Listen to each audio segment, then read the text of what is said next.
السلام علیکم، ویلکم کرتے ہیں سپر ری ایکشن میں۔ آج ہم بات کریں گے کہ نماز امپورٹنس کیوں ہے۔ اگر آپ مسلمان ہیں تو آپ کو یہ ویڈیو لازمی دیکھنی چاہیے، کیونکہ نماز کی کسی بھی صورت میں چھوڑنے کی اجازت نہیں ہے۔ سب سے پہلے ویڈیو دیکھتے ہیں، اس کے بعد پھر بات کرتے ہیں۔ ایمان اور اسلام کی بات آئی ہے قرآن و سنت میں، وہاں نماز لازمی ساتھ میں چپکی ہوئی ہے، تو اس لیے آپ کو نماز تو پڑھنی ہی پڑھنی ہے، اس میں تو نو کا آپشن ہے ہی نہیں۔ یہ ثابت کرنے کے لیے ہم کیا ہیں؟ مسلم ہیں، مرد کو بھی عورت کو بھی۔ اور یہ صرف بر صغیر میں ہے، اتنی ملیشیا میں ہم نے دیکھا، وہاں مسجدیں بھری ہوتی ہیں، سب نماز پڑھتے ہیں، خواتین بھی پڑھتی ہیں ساری، اسکارف لٹکے ہوئے ہوتے ہیں وہاں، بے شک وہ اس کا جاب کر رہی ہے، ہوٹل میں کچھ بھی کر رہی ہے، نماز کے ٹائم پہ عورت بھی آئے گی مسجد میں، اسکارف پہنے گی، پھر وہیں اسکارف نکال کے بھی چلی جاتی ہیں ٹھیک ہے نا، جیسے ہمارے ٹوپیاں رکھی ہوئی ہوتی ہیں نا ایسے۔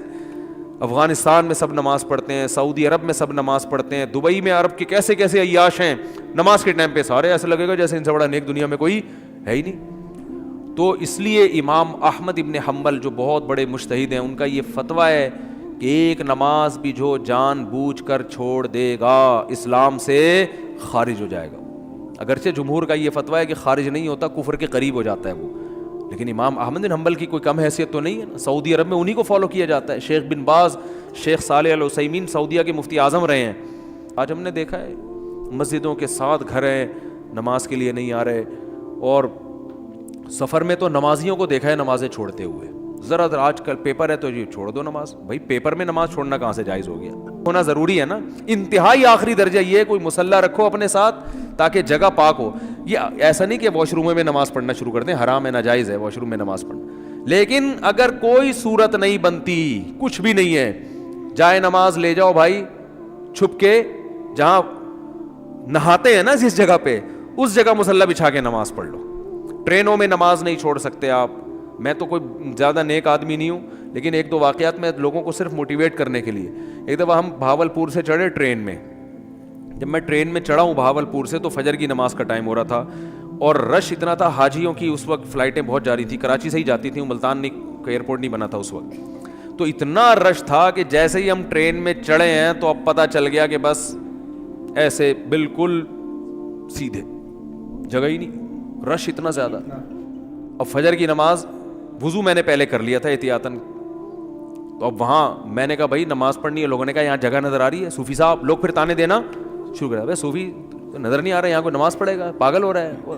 اچھا سفر میں لوگوں نے کہا بھائی سفر میں معاف ہے، بعد میں توبہ کر لینا، قضا پڑھ لینا، یہ بڑے اچھے الفاظ ہوتے ہیں لوگوں کے نا، یعنی ان کی نظر میں کہ توبہ کر لینا۔ بھائی توبہ تو کہاں سے؟ اگر ایسا ہی ہوتا تو اللہ کہتے ہیں نماز پڑھ لو، نہیں پڑھتے تو توبہ کر لینا، پڑھنی ہے، قضا نہیں کرنی ہے۔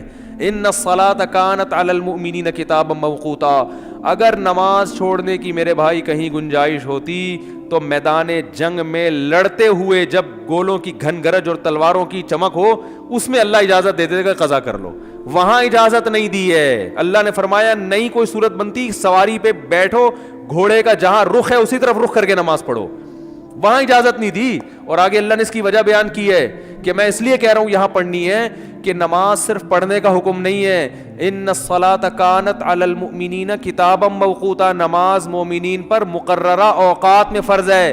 یہ اس لیے جواب دیا کہ آپ کہہ سکتے تھے اللہ جب جنگ ختم ہو جائے گی پھر پڑھ لیں گے نا آرام سے خشوع و خضوع کے ساتھ، ابھی جنگ ہو رہی ہے، اللہ ابھی کیا ضرورت، جب جنگ ختم ہو جائے قضا پڑھ لیں گے، بعد میں ٹائم گزر جائے گا، پھر بہت ڈبل سجدہ کریں گے، ہم بہت لمبے لمبے قیام کریں گے۔ اللہ فرماتے ہیں نماز مقررہ اوقات میں فرض ہے، وہ ٹائم گزر جائے گا اگر جنگ ختم ہونے کا انتظار کرو گے۔ بہت مشکل ہے بھائی، نہیں آ رہی سمجھ میں تو جیسے زندگی گزر، فرشتے بہت اچھی طرح سے اردو میں بھی سمجھا دیں گے، قبر میں وہ کہتے ہیں میں نہیں بتاؤں گا، تو لوگوں نے کہا اب تو آپ کو سب بتانا پڑے گا، اور حقیقت ہے میں ان کا کسی کا مذاق نہیں اڑا رہا، سب کے ساتھ ہوگا، جو بھی کہتا ہے میں نہیں بتاؤں گا، تو جب دنیا سے جائے گا تو سب کچھ بتانا پڑے گا اس کو۔ ٹرین میں کھڑا ہوا تھا، میں نے کہا، انہوں نے کہا بھائی یہاں تو جگہ نہیں ہے۔ اچھا میری عمر بھی زیادہ نہیں تھی تو وہ ایسی تھوڑی عمر ہو تو لوگوں میں روب بھی ہوتا ہے نا، انہوں نے کہا کوئی جگہ نہیں ہے، میں نے کہا تو پڑے گا بھائی، کیونکہ ہم تو ایسے چھوڑ دیں بھائی، اور سنتیں اب چلو مجبوری ہے چھوڑ دیتا ہوں، 2 فرض تو پڑھنے ہیں۔ لوگوں نے کہا جگہ نہیں ہے، میں نے کہا جگہ بن جائے گی، کیونکہ فرض جو نماز میں فرائض ادا کرنا بہت آسان ہے، تو میں نے کیا کیا، وہ جگہ چونکہ لوگوں کے چپل تھے تو اس میں خطرہ تھا کہ ناپاک ہوگی، تو ایک چادر تھی میرے پاس، وہ میں نے ایسے نیچے ڈال دی، بچھانے کی بھی جگہ نہیں تھی، نیت باندھ لی, اندازہ پہلے لگا لیا تھا قبلہ کس طرف ہے. نہیں تو آپ آج کل تو موبائل پر ایسی ایپس آ رہی ہیں, اس سے فوراً پتہ چل جاتا ہے قبلہ کس طرف ہے. اندازہ تھا مجھے, رخ کیا ہم نے. اب یوں کرنے میں تو کوئی نہیں رکاوٹ ڈالتا نا, یوں کرو, نیت باندھ لو بھائی. اگر ہاتھ اٹھانے کی بھی جگہ نہیں ہے تو ہاتھ نہ اٹھاؤ, یہ رفع الیدین تو کوئی واجب نہیں ہے. اللہ اکبر کہہ لو اور نیت باندھ لو. ہاتھ باندھنے کی جگہ نہیں, ہاتھ چھوڑ کے کھڑے ہو جاؤ بھائی. سورہ فاتحہ پڑھی, سورت ملائی. رکوع میں جب آپ گھسیں رکوع کریں گے تو میں سوچتا تھا W11 کتنی بھی بھری ہوئی ہو, کنڈکٹر جب ایک دروازے سے چڑھ کے دوسرے دروازے پہ کرایہ لے کے نکل سکتا ہے تو ہم اتنے رش میں صرف ایک رکوع کی جگہ ہمیں کیوں نہیں بن سکتی. تو رکوع ہم نے کیا, جھکنا ہے نا رکوع میں, بس جھک جاؤ, بس لوگ خود بخود سائڈ پہ ہو جاتے ہیں بھائی. اس کے بعد آپ جب سجدہ کرو تو سجدہ نام ہے, ویسے تو پراپر سجدہ کرنا چاہیے, جگہ نہیں ہے تو بھائی ماتھا کسی طرح زمین پہ ٹکانا ہے. آپ ماتھا زمین پہ ٹکا دیا جا کے, تو 2 رکعت تمیز سے الحمدللہ پڑھ لی, کھڑا ہو گیا میں. پھر لوگوں نے کہا یار یہ, میں نے کہا ہو گئی, بس 2 فرض پڑھنے تھے, ہو گئے, ایسی کی تیسی, جو مرضی کرنا ہے, جو اکھاڑنا ہے اکھاڑ لو. صحیح ہے نا, کیونکہ تمہیں تو خود چاہیے جگہ دو نا. اور بعض دفعہ لوگوں کو شرم آ رہی ہوتی ہے, ہم سب کے سامنے نماز پڑھیں گے, لوگوں نے کہ تو بہت بڑا صوفی ہے. تو یاد رکھو شرم ان کمبختوں کو آنی چاہیے جو نہیں پڑھ رہے, ان کمبختوں کو آنی چاہیے. بھائی تم بھی تو ایمان کے دعوے دار ہو, اگر تم یہ کہتے ہو کہ ہم اسلام کو نہیں مانتے تو پھر پورا اسلام سے رشتہ ختم کرو. پھر آپ وصیت میں لکھو کہ مجھے عیسائیوں کے قبرستان میں دفن کرنا ہے, مجھے ہندوؤں کے میری چتا کو آگ لگائی جائے. ٹھیک ہے نا, یہ لکھ کے جاؤ. جو نماز نہیں پڑھتا لکھے کہ بھائی میں چونکہ نماز نہیں پڑھتا اور میں مانتا ہوں یہ ٹائم ویسٹنگ ہے اور یہ کیا مولویوں نے نماز رکھا ہوا ہے, تو لکھو کہ میری چتا کو, ایک ہندو ابھی مسلمان ہوا ہے تو میں نے, وہ مجھے کہہ رہے تھے کہ میں لائیو سب کے سامنے کلمہ پڑھوں گا نا, تو میں نے کہا چلو ہمارے بیان میں آپ کو لائیو ہم لے لیں گے. بیان سنتے تھے, اللہ کا شکر ہے وہاں انڈیا میں ان کو ایمان کی توفیق ملی. اللہ سے دعا کرو بھائی نماز سے اللہ ہمارا رشتہ قائم کر دے. تو اذان پر ابھی بیان باقی ہے کہ اتنی اللہ کو یہ عبادت پسند ہے نا کہ پیدا ہوتے ہی اللہ کان میں اذان کہلوا دیتے ہیں. اس کے بعد جو ندائیں صبح فجر میں آواز گونجتی, اللہ اکبر حی علی الصلاۃ الصلاۃ خیر من النوم, پھر اللہ کہتے ہیں ظہر میں دوبارہ یاد دلاؤ. مؤذن کو کہتے ہیں جا بھائی اسپیکر پہ بٹن آن کر, بولتا رہے بس تو. لوگ کہیں گے کہ یار جب نماز کا ٹائم ظہر کا 1:05 ہے تو بتانے کی ضرورت کیا ہے. اللہ کہتے ہیں ان کی باتوں میں مت آنا. 1:05 ہے تو 1:45 پہ بتا دینا ان کو کہ 15 منٹ رہ گئے, 20 منٹ رہ گئے. فجر کا ٹائم روزانہ اناؤنس ہوتا ہے, آج 6:30 پہ, آج 6:45 پہ اناؤنسمنٹ ہوتی رہے گی. اللہ کہتے ہیں اتنی اناؤنسمنٹ کافی نہیں ہے, ہر دفعہ پوری اذان ہوگی. حی علی الفلاح, آؤ کامیابی کی طرف, آؤ نماز کی طرف. حج میں اعلان نہیں ہوگا, رمضان کا اعلان نہیں ہوگا, اعلان کرنے والوں کو برطرف کر دیا, ہلال کمیٹی سے نکال دیا.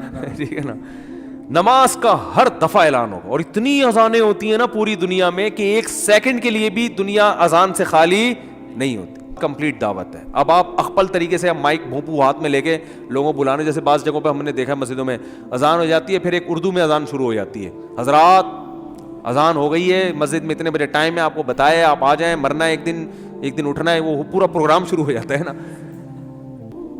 اس لیے علماء نے کہا اللہ نے پراپر رکھی اس لیے کہ دوبارہ کسی اور دعوت کی ضرورت نہ ہو. تو اب اللہ کہتے ہیں اب آنا ہے آ, نہیں آنا نہیں آ, یہ حساب میں آخرت میں لوں گا کہ تو اتنا ڈھیٹ 1400 سال سے فضاؤں میں ہر نماز کے ٹائم پہ یہ ندا گونجتی ہے.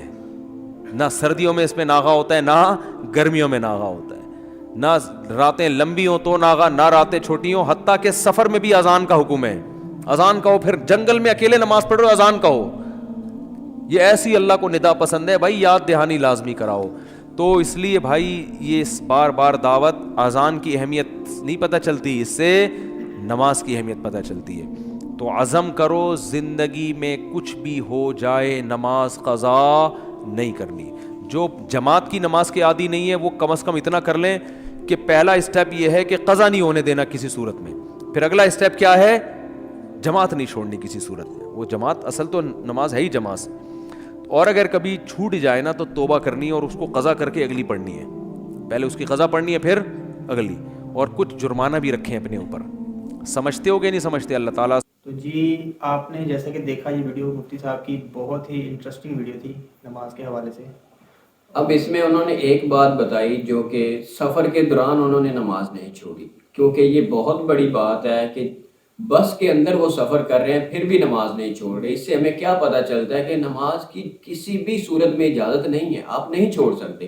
اگر آپ چھوڑ رہے ہیں تو انہوں نے احمد بن حنبل کا ایک واقعہ بتایا کہ وہ کہتے ہیں کہ وہ انسان اسلام سے خارج ہو جاتا ہے، کافر ہو جاتا ہے نماز چھوڑنے سے۔ ویسے بھی مسلم میں اور کافر میں کیا فرق ہے نماز میں؟ نماز کا فرق ہے۔ تو آئی ہوپ کہ آپ کو ویڈیو اچھی لگی ہوگی، اگر وہ اچھی لگی ہو تو ویڈیو کو شیئر کر دیں۔ شیئر کر دیں، اور اگر آپ چینل پر نئے ہیں تو چینل کو سبسکرائب کر دیں کائنڈلی، اور ویڈیو کو ابھی سے لائک کر دیں۔ تب تک ملتے ہیں نیکسٹ ویڈیو میں۔ اللہ حافظ۔